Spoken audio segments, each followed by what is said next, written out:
నేను కూడా ఇదే హౌస్లో చాలా బాధపడిన సందర్భం రోజు ఉంది. మెంబర్స్ అందరం ఉన్నాం. నన్ను గురించి నా కుటుంబాన్ని గురించి ఇష్టానుసారంగా మాట్లాడితే కనీసం యాక్షన్ తీసుకోవడానికి నాకు మైక్ ఇవ్వమని అడిగాను. మేము నిరసన తెలియజేసి వెళతామని మైక్ అడిగితే మైక్ ఇవ్వలేదు. ఇవ్వకుండా మీరు చూస్తే మామూలు సంఘటన కాదు. ఆ రోజు నేను ఒక మాట చెప్పాను, ఇది గౌరవ సభ కాదు, మీరు నాకు మైక్ కూడా ఇవ్వడం లేదు, మైక్ ఇవ్వకపోయినా నేను స్టేట్మెంట్ ఇవ్వాలి కాబట్టి ఇచ్చెడతాను రికార్డు కోసం అని చెప్పి గట్టిగా లేచి ఇదే సీట్లో కూర్చొని ఆ రోజు నేను చెప్పింది అదే వర్డ్స్ మీకు రిపీట్ చేస్తున్నాను. నేను స్టేట్మెంట్ ఇవ్వాలనుకున్నాను, మీరు మైక్ ఇవ్వకుండా చేశారు. అయినా నాకు బాధ లేదు. మళ్ళీ చెప్తున్నా, ముఖ్యమంత్రిగానే ఈ హౌస్కు వస్తాను తప్ప అదర్వైజ్ నాకు రాజకీయాలు అవసరం లేదు. ఇది ఒక గౌరవ సభ కాదు.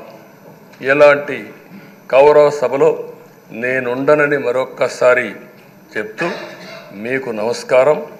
ప్రజలకు విజ్ఞప్తి చేస్తున్నా, నా అవమానం మీరు అందరూ అర్థం చేసుకొని నిండు మనసుతో ఆశీర్వదించాలని కోరుతూ ఈ సభ నుంచి వాకౌట్ చేస్తున్నానని చెప్పి వాకౌట్ చేసి బయట ప్రెస్ కాన్ఫరెన్స్ పెట్టాను. ఎందుకు ఈ విషయం చెప్తున్నానంటే నా జీవితంలో ఇది 9వసారి నేను ఎమ్మెల్యే.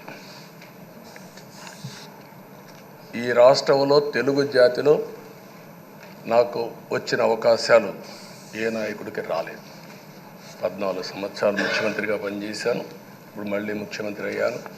15 సంవత్సరాల పొజిషన్ పార్టీ లీడర్గా పనిచేశాను. కానీ తిరుపతిలో నా పైన దాడి జరిగింది.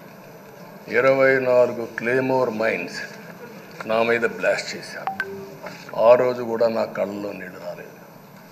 మొట్టమొదటిసారిగా ఎలాంటి సంబంధం లేని నా సతీమణి పైన ఆరోపణలు చేశారు. ఆ ఒక్కరిపైన కాదు, ఈ రాష్ట్రంలో ఆడపడుతులందరిపైన, గౌరవంగా బ్రతికే ఆడబిడ్డలందరినీ అవమానం చేయడం, సోషల్ మీడియాలో పెట్టడం, క్యారెక్టర్ అసాసినేషన్ చేయడం, ఇలాంటి చాలా సంఘటనలు జరిగాయి. దానికి పరాకాష్ఠగా మరో శాసనసభ్యులు కానీ కొంతమంది అయితే భవానీ శాసన సభలో సభ్యురాలుగా ఉండి ఎన్నో పోస్టింగ్స్ పెట్టే పరిస్థితికి వచ్చారు.